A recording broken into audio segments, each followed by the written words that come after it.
Yun, mga kamoto, good evening. So ngayon change oil tayo ng ating Bosch R500. Yan. So sa pag-change oil, kailangan natin ng number 1 sa Apple. Paano tayo ng Apple pang palakas.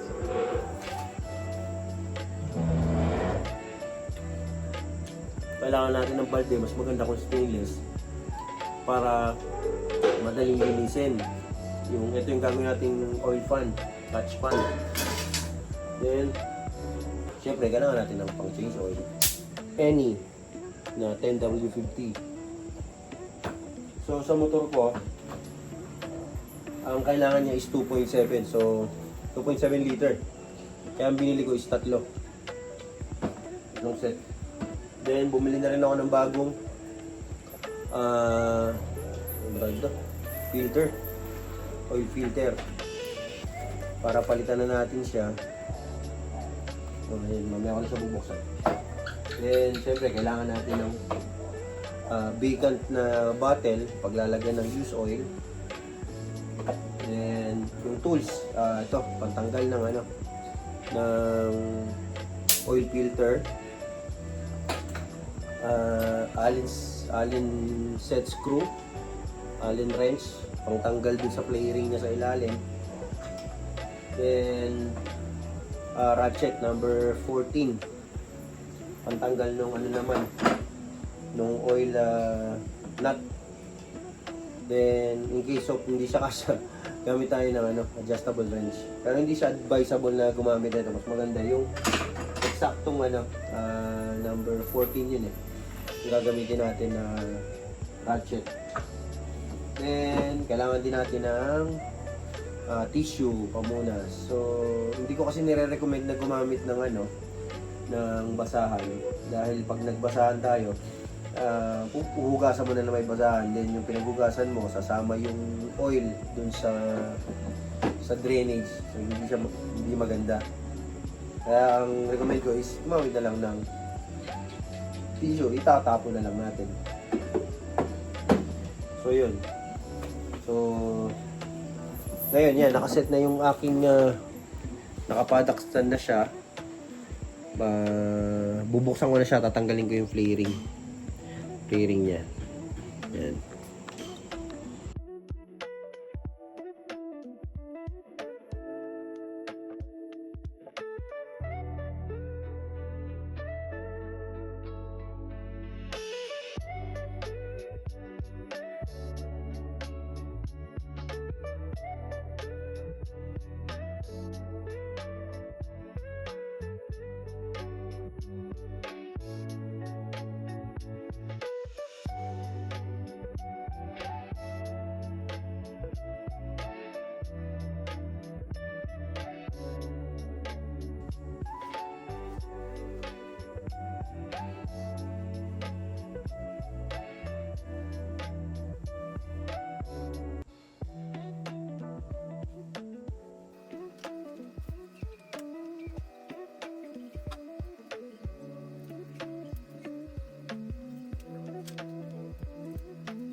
Yes.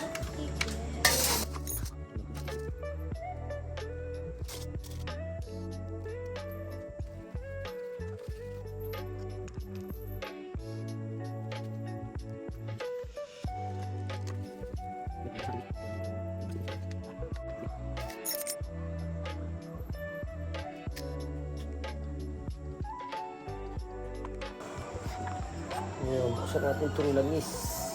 NW. Yung gasket.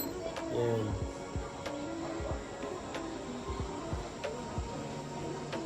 So ito yung model. Actually, this model is pwede rin sa Honda 500F and Honda Hornet na 500.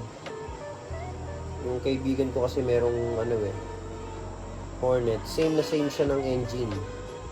Parehong-pareho. Pati yung takbo ng exhaust, the same.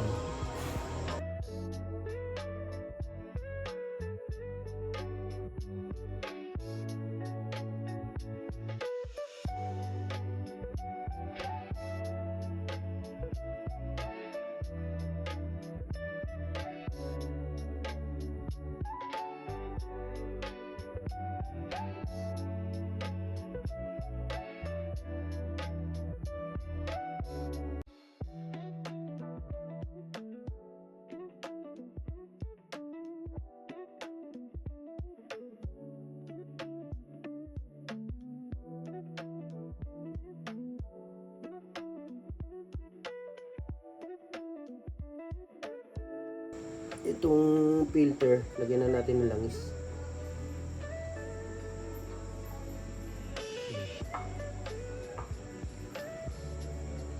Hindi naman kailangan puno. So, para lang hindi siya void kasi magkakaroon ng ng hangin. Kabit.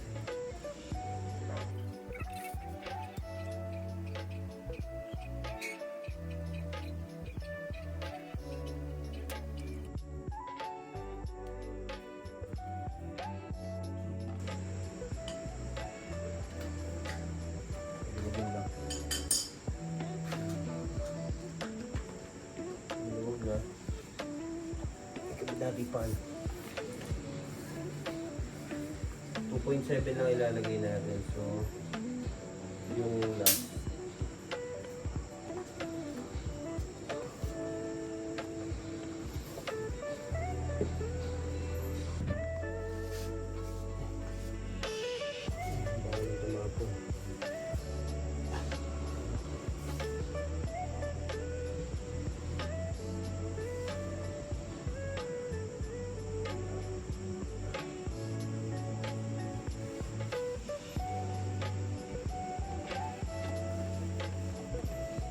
sumot kasi mahal yung oil.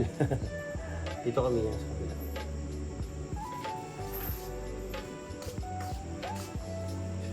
Dito kami yan sa kabila. So ito yung anak kong aking partner in crime. Miyano, say hi. Dun sa video. Yan lang, sumot. Mahal eh. Ayan. So next naman.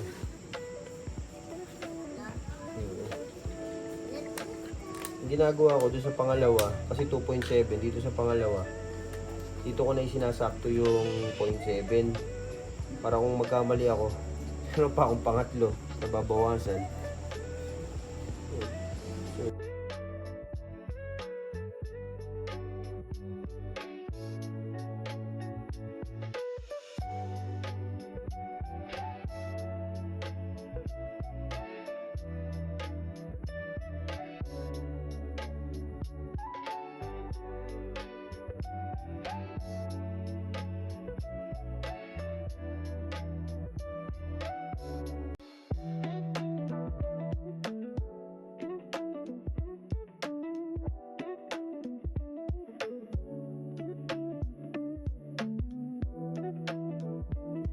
So, yan. After natin ma-change oil,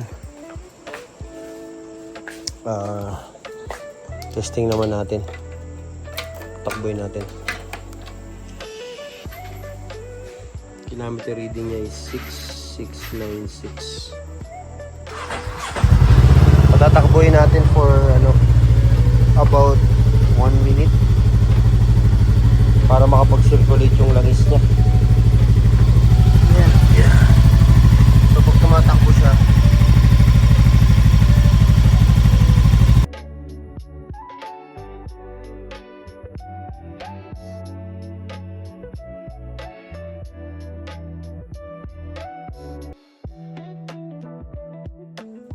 so that's it. Tapos na ang ating change oil.